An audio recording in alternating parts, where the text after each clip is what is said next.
പൊന്നി ഭാമ പറഞ്ഞല്ലേ നീയും അവിടെ ഇരിക്കേ. ഓ പൊന്നി നീയൊന്ന് ഇരിക്ക്. വാ ഇരിക്കങ്ങോട്ട്. സത്യമേ ഇരിക്കടി.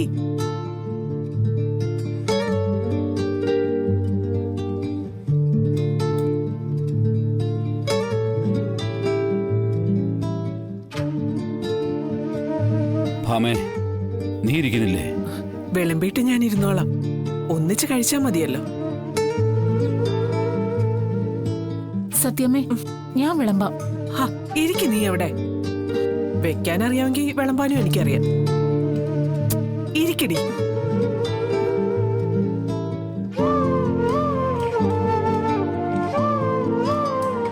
ഇവളെന്തെങ്കിലും മനസ്സിൽ കരുതിക്കൊണ്ടുള്ള പറച്ചിലാണോ? വരുന്നത് വരുന്നിടത്ത് വെച്ച് കാണാം.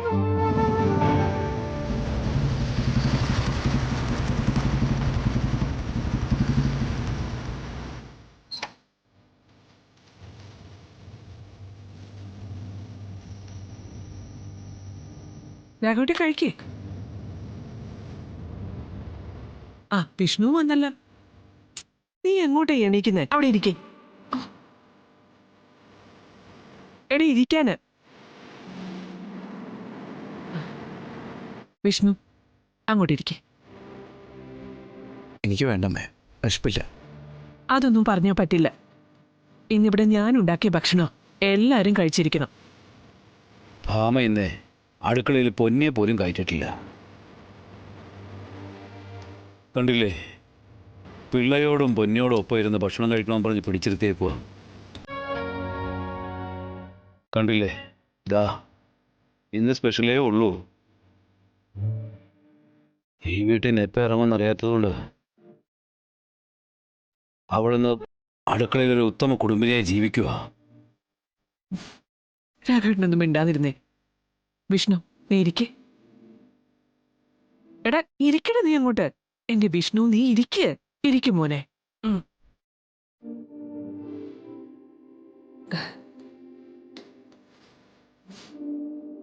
വിശപ്പുണ്ടെങ്കിലും ഇല്ലെങ്കിലും രണ്ടുപറ്റും നീ കഴിച്ചേ പറ്റൂ. എല്ലാവരും കൂടി ഭക്ഷണം കഴിച്ചിട്ട് ഈ വീട്ടിൽ നിന്ന് ഇറങ്ങണമെന്നുണ്ടായിരുന്നു. പക്ഷെ അത് ഇനി സാധിക്കും തോന്നില്ല.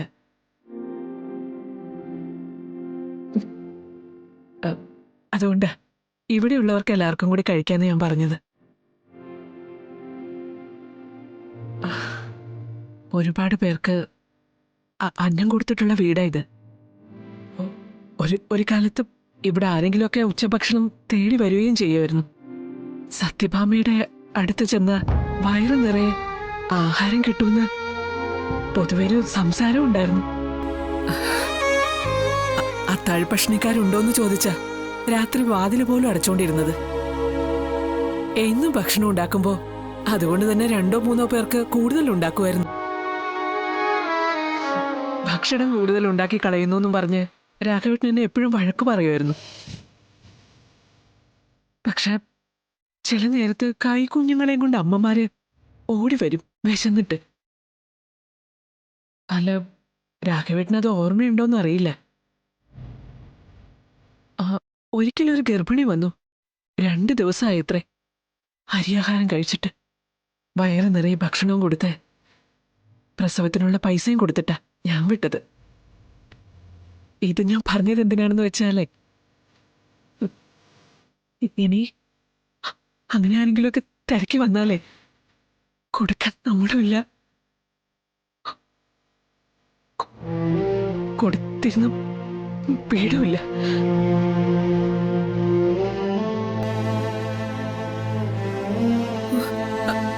അല്ല, ഇതെന്താ ആരും ഒന്നും കഴിക്കാത്ത? ഞാൻ ഇതിനകത്ത് വിഷമൊന്നും കലർത്തിയിട്ടില്ല. അതുകൊണ്ട് എല്ലാവർക്കും ധൈര്യമായിട്ട് കഴിക്കാം. അല്ല, ഇനി ഞാൻ നിങ്ങളുടെ ഒപ്പം ഇരുന്ന് കഴിക്കണോ? എങ്കിൽ ഞാനും ഇരിക്കാം. കഴിക്കുന്നേ.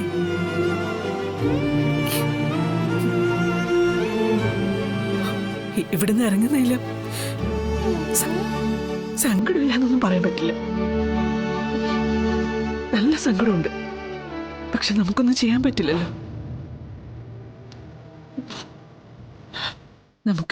നമ്മുടെ ഇഷ്ടങ്ങളും ആഗ്രഹങ്ങളും ഒക്കെ ഇങ്ങനെയൊക്കെ അങ്ങ് ചെയ്തു തീർക്കാം.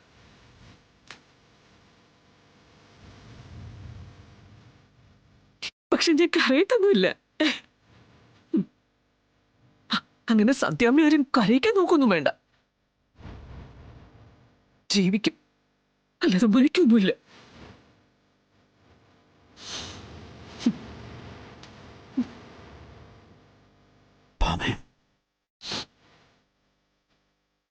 നിന്റെ ഈ ജീവിതത്തിൽ നീ ആഗ്രഹിച്ചതെല്ലാം നേടിയിട്ടുണ്ട്. ഇതുവരെ കഴിഞ്ഞതും അങ്ങനെ തന്നെ. ഇനി കുറച്ചു കാലം ഇതൊന്നുമില്ലാതെ സാധാരണക്കാരിയായി ജീവിക്കാനാ വിധിയെങ്കിൽ അങ്ങനെ ജീവിച്ചല്ലേ പറ്റൂ. ദൈവം നിശ്ചയാതാണെങ്കിൽ രണ്ടു കൈയും ഞെട്ടി നമുക്കതങ്ങ് സ്വീകരിക്കാം. കഴിക്കട.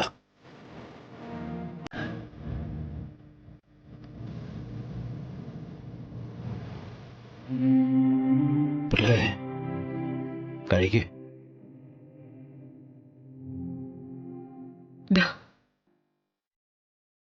അച്ഛൻ പറഞ്ഞത് നീ കേട്ടില്ലേ? കഴിക്കട. എന്താ പിള്ള, നിങ്ങൾ കഴിക്കേ. ഞാനല്ലേ വിളമ്പി തന്ന്.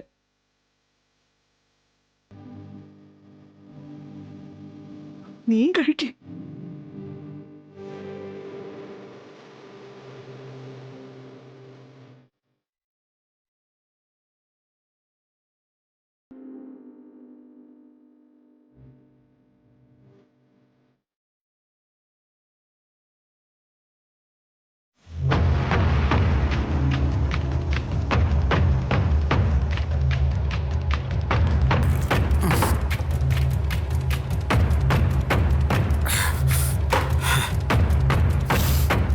ആ ബെസ്റ്റ്, അതും തീർത്തോ? രോഹിത്തെ, നീ ഇങ്ങനെയാ കുടിക്കാൻ ഉദ്ദേശിക്കുന്നെങ്കിൽ അടുത്ത അമാവാസി വരെ ഒന്നും നീ കാണുന്നു തോന്നില്ല. കറുത്ത വാവിന് വീട്ടുകാരെങ്കിലും നിനക്ക് വേണ്ടി ബലിയിടേണ്ടി വരും. ആര് ബലിയിടാൻ? സ്വന്തം എന്ന് പറയാൻ ആരും ഇല്ലാത്തവന് മറ്റുള്ളവരിടുന്ന വെളിച്ചോറ് കാട്ടു തന്നാനാ യോഗം. മക്കളില്ല, ഭാര്യയില്ല, ബന്ധുക്കൾ ആരുമില്ല. ഞാൻ ചത്ത ഇടിച്ച് നിലവിളിച്ച് കരയാൻ പോലും ആരുമില്ല. അങ്ങനെ ഒരുത്തൻ ഈ ഭൂമിയിൽ ജീവിക്കുന്നത് തന്നെ വേസ്റ്റാ, വേസ്റ്റ്. രോഹിത്തെ, നിനക്ക് ആരുമില്ലാന്ന് നീ അങ്ങ് സ്വയം തീരുമാനിച്ചാൽ മതിയോ? ആളും അർത്ഥവും വേണമെന്ന് നീ ആഗ്രഹിക്കുന്നുണ്ടെങ്കിൽ ഇനിയും നിന്റെ ജീവിതത്തിലേക്ക് ആള് വരും. നിന്നെ സ്നേഹിക്കാൻ കഴിയുന്ന, നിന്റെ ജീവിതത്തിന് താങ്ങും തണലും ആകാൻ തയ്യാറാവുന്ന നല്ല പെൺകുട്ടികള്.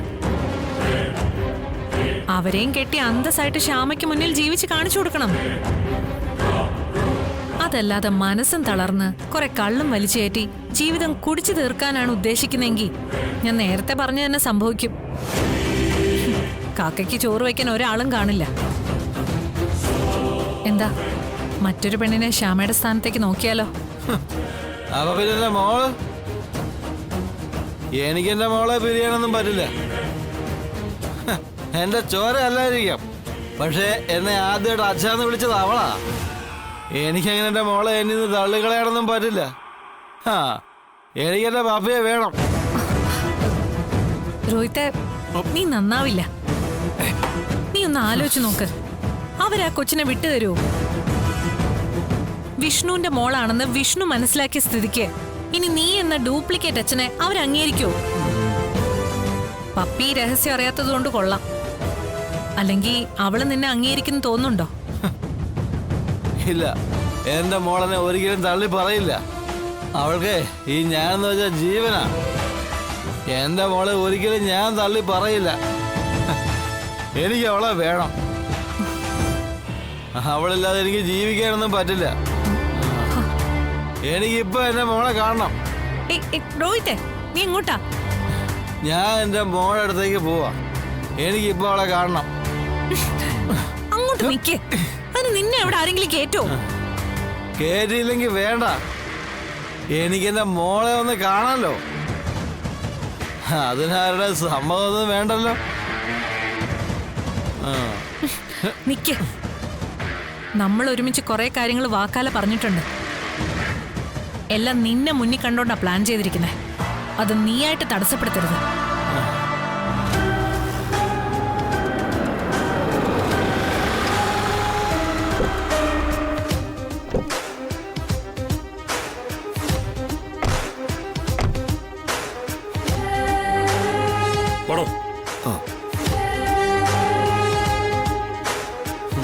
എനിക്ക് എന്റെ മോളെ കാണണമെന്ന് പറഞ്ഞാൽ കാണണം. ഞാൻ പോവാ. ഏയ് രോഹിത്തെ,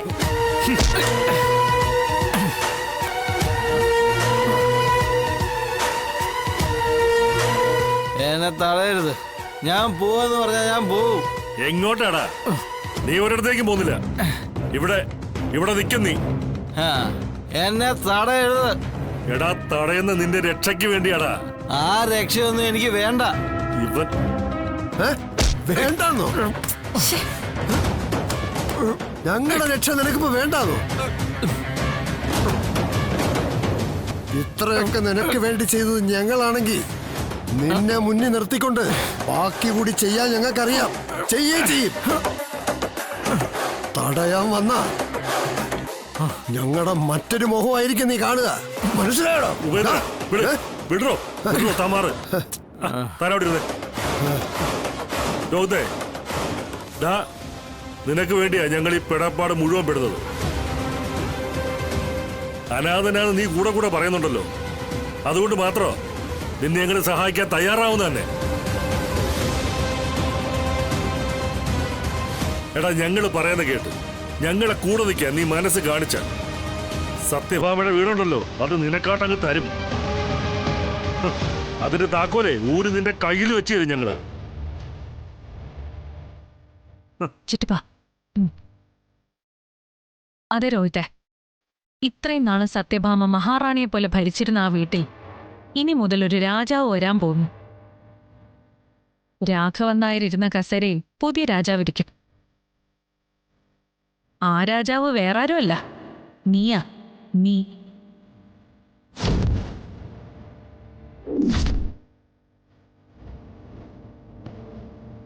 പക്ഷെ പ്ലാനുകൾ വിജയിക്കണമെങ്കിൽ ശാലിനി ഒന്ന് അടക്കി നിർത്തണം. അതുവരെ നീ ഇവിടെ തന്നെ കാണണം രോഹിത്തെ.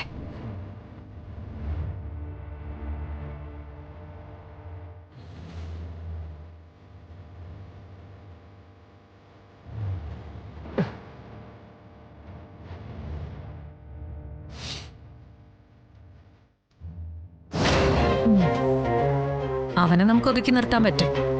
പക്ഷെ ശാലിനി, അവളാണ് പ്രശ്നം. വിഷ്ണുവിനെ അങ്ങ് തട്ടിക്കളയെന്ന് പറഞ്ഞാൽ അവിടെ അടങ്ങുമോ? തീ കുരുത്തത് അവനും അവളും. ഭീഷണിയിലൊന്നും വീഴില്ല. ഒന്നുകിൽ സസ്പെൻഡ് ചെയ്യണം, അല്ലെങ്കിൽ കുറച്ചുനാള് ജില്ലാ കളക്ടറുടെ കസേരയിൽ അവൾ ഇരിക്കരുത്.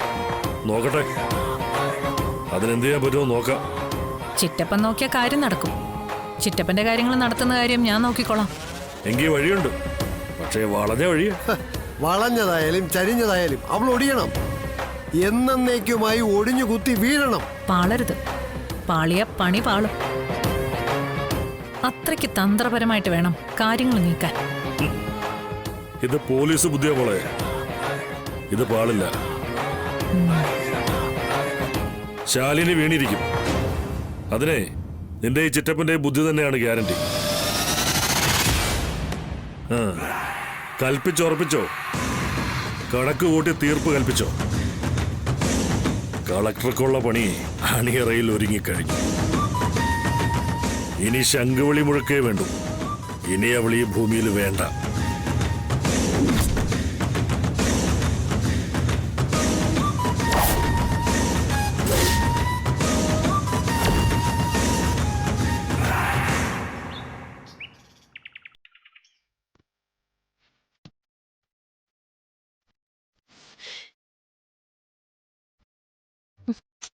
എന്താ സത്യം ഇത്? ഇതൊക്കെ ഇന്നലെ തീർത്ത് വെക്കേണ്ടതല്ലേ? അമ്മയ്ക്ക് നിന്നെ സ്കൂളിൽ വിട്ടിട്ടല്ലേ ഓഫീസിൽ പോകാൻ പറ്റൂ? നീ എന്താ അത് മനസ്സിലാക്കാത്ത? അമ്മ ഇത് ഇന്നലെ പറഞ്ഞതല്ല. ഇന്ന് രാവിലെ ടീച്ചർ ഇത് ചെയ്യണമെന്ന് പറഞ്ഞ് ഗ്രൂപ്പിൽ ഇട്ടതാ. ആ, ഇങ്ങനെയൊക്കെ ടീച്ചർമാര് ചെയ്താ എന്താ ചെയ്യാ അല്ലേ? എന്റെ കൊച്ചിനിട്ട് ബുദ്ധിമുട്ടിക്കാന്നേ ആര് പറഞ്ഞു? ടീച്ചർമാരൊക്കെ പറയുന്നതേ ഇവളാ അവരെ ഇട്ട് ബുദ്ധിമുട്ടിക്കുന്നെന്ന്. കണ്ടില്ലേ ഇപ്പൊ തന്നെ എത്ര സമയം എന്റെ വെറുതെ കളഞ്ഞ്. ഓ അമ്മയുടെ ഒരു കാര്യം, ഒന്നില്ലെങ്കിലും സ്വന്തം മോളുടെ പഠിത്ത കാര്യത്തിന് വേണ്ടിയല്ലേ. ഓ അമ്മയെ പോലെ നല്ലൊരു ജോലി എനിക്കും വാങ്ങാൻ വേണ്ടിട്ടാ ഞാനും ഇങ്ങനെ കഷ്ടപ്പെട്ട് പഠിക്കുന്നേ. അതെന്താ അമ്മ മനസ്സിലാക്കാത്തത്? എന്റെ പൊന്നു ശാലിനി, നീ ഈ കൊച്ചിന്റെ കഷ്ടപ്പാട് കുറച്ചെങ്കിലും ഒന്ന് മനസ്സിലാക്കടി. അമ്മ ഇവളെ വെറുതെ ഇങ്ങനെ സപ്പോർട്ട് ചെയ്യണ്ട കേട്ടോ. ഇതേ ഈ ഹോംവർക്ക് ചെയ്ത് തീരുന്നത് വരെ എന്നെ പിടിച്ചു നിർത്താനുള്ള ഇവളുടെ അടവാ. ഈ സംസാരത്തിൽ കാണിക്കുന്ന മിടുക്കേ പഠിത്ത കാര്യത്തിൽ കാണിച്ചിരുന്നെങ്കിൽ ഇവള് ക്ലാസ്സിൽ ഫസ്റ്റ് ആയേനെ. അപ്പൊ അമ്മ അതറിഞ്ഞില്ലേ? ഞാനിപ്പോ ക്ലാസ്സിൽ ഫസ്റ്റാ. ആ ശരി ശരി, പെട്ടെന്ന് എഴുതി തീർക്ക്. ഇനി താമസിക്കാൻ പറ്റില്ല. ദേ അമ്മയ്ക്ക് പോണം. വേഗം എഴുത്. ആ പിന്നെ അമ്മേ, ഞാൻ ഒരു കാര്യം പറയാൻ മറന്നു. അമ്മ ഇന്ന് ക്ഷേത്രത്തിൽ പോയി വിഷ്ണുവേട്ടന് വേണ്ടി ഒരു വഴിപാട് കഴിപ്പിക്കണം. എന്താ ഇന്നെന്താ പ്രത്യേകത? അമ്മ ഇന്നു മുതലാ വിഷ്ണുവേട്ടൻ പുതിയ ജോലിക്ക് കയറുന്നത്. ആ ആദ്യ ദിവസമല്ലേ. എനിക്കാണെങ്കിൽ വിഷ്ണുവേട്ടൻ ഈ ജോലിക്ക് പോകുന്നതിൽ ഒരു താല്പര്യമില്ല. കാരണം അതിന് മാത്രം റിസ്ക് ഉള്ളൊരു പണിയാ. അതെ, ഇപ്പൊ എന്നെ പറഞ്ഞിട്ട് അമ്മയും മോളും കൂടി സംസാരിച്ച് നിൽക്കുകയാണോ? ഹാ ഓ ഇപ്പൊ സമയമൊന്നും പോകുന്നില്ലല്ലേ? കണ്ടില്ലേ, ഇതാണ് അവസ്ഥ. നിന്റെ അല്ലേ മോള്. എന്നാ പിന്നെ ഞാൻ ഇറങ്ങട്ടെ അമ്മേ. ടാറ്റാ ടാറ്റ. അമ്മേ വഴിപാട് ഞാൻ കഴിപ്പിച്ചോളാം, നീ പോയിട്ട് വാ. ആ ഒന്ന് വേഗം വന്നേ അമ്മേ, ഇങ്ങനെ താമസിപ്പിക്കല്ലേ. ഓ വരുന്നു അമ്മേ. ശരി, വഴിപാടിന്റെ കാര്യം മറക്കല്ലേ. ഞാനത് മറക്കോ മോളെ? നീ പോയിട്ട് വാ. ശരി.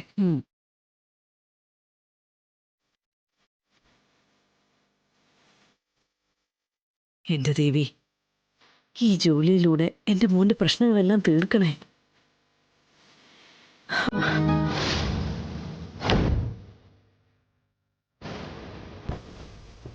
വിഷ്ണു, ലോറികളെല്ലാം എനിക്ക് എൻ്റെ മക്കളെ പോലെ. മക്കളെ കൊണ്ട് പണിയെടുപ്പിച്ച് കഴിയുന്നൊരു ബാപ്പ. ഞാൻ എൻ്റെ ഒരു മകനെ നിന്നെ ഏൽപ്പിക്കുക. ദാ, കാത്തു സൂക്ഷിച്ചോണം. ഈശ്വര,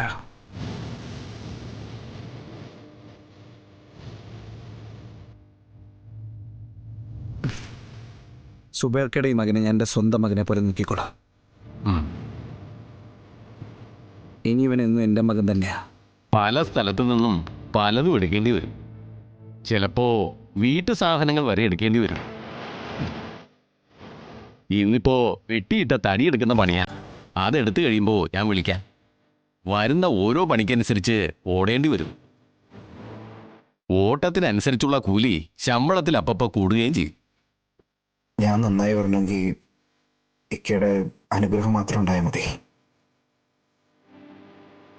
എന്നാ പോടാ. ഞാൻ എപ്പോഴേ റെഡി ആശാനെ. എന്നാ പോയിട്ട് വരേക്ക. ആ, നന്നായി വരും. പോടാ, ഒന്ന് കയറടാ. എപ്പ കേരിന്ന് വെച്ച പോലെ.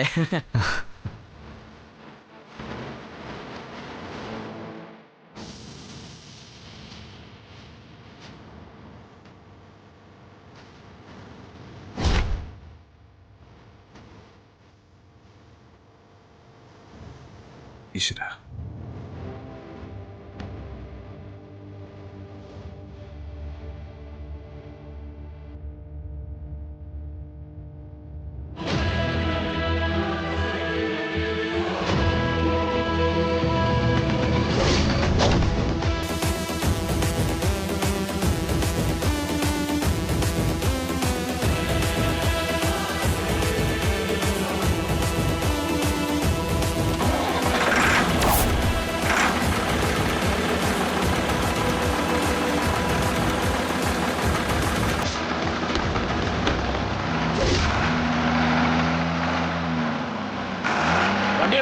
നിർത്ത്, വണ്ടി നിർത്ത്. നീ ഇത് എവിടെ പോവാ? തങ്കച്ച, ആ ചെക്കൻ ആദ്യമായിട്ടൊരു ഓട്ടം പോവുക. വെറുതെ ഒരു സീനുണ്ടാക്കരുത്. നിങ്ങൾ സീനുണ്ടാക്കാനുള്ള വകുപ്പ് മുഴുവൻ ഒപ്പിച്ചു വെച്ചിട്ട് അത് ഉണ്ടാക്കരുതെന്ന് പറയുന്നത് എന്തർത്ഥത്തിലാ? യൂണിയൻ അംഗീകരിച്ച ഒരു ഡ്രൈവർ ഓടിക്കുന്ന വണ്ടിയാണ് ഇത്. അയാൾ നാട്ടിൽ ലീവിന് പോയിരിക്കാന്ന് പറഞ്ഞ് മറ്റൊരുത്തനെ ആ ഒഴിവിലേക്ക് നിയമിക്കുന്നത് ശരിയായ കാര്യമാണോ? അവൻ രേഖാമൂലം ഇനി ഞാൻ വരില്ല എന്ന് പറഞ്ഞിട്ടുമില്ല. അപ്പൊ ഈ കാണിക്കുന്നതേ യൂണിയന്റെ ശക്തി ഇല്ലാതാക്കി കാണിക്കുന്നതിന് തുല്യമല്ലേ? ഇതിവിടെ നടക്കില്ല. എന്റെ തങ്കച്ച, അവൻ പോയിട്ട് 1 മാസം കഴിഞ്ഞു. വരുന്നുണ്ടോ ഇല്ലയോ എന്നറിയാൻ ഞാൻ വിളിച്ച വിളികൾക്കൊന്നും അവൻ വ്യക്തമായ മറുപടിയും തന്നില്ല. അപ്പോ പിന്നെ ഞാൻ എന്തോ ചെയ്യും? എനിക്കെന്റെ പണി നടക്കണ്ടേ?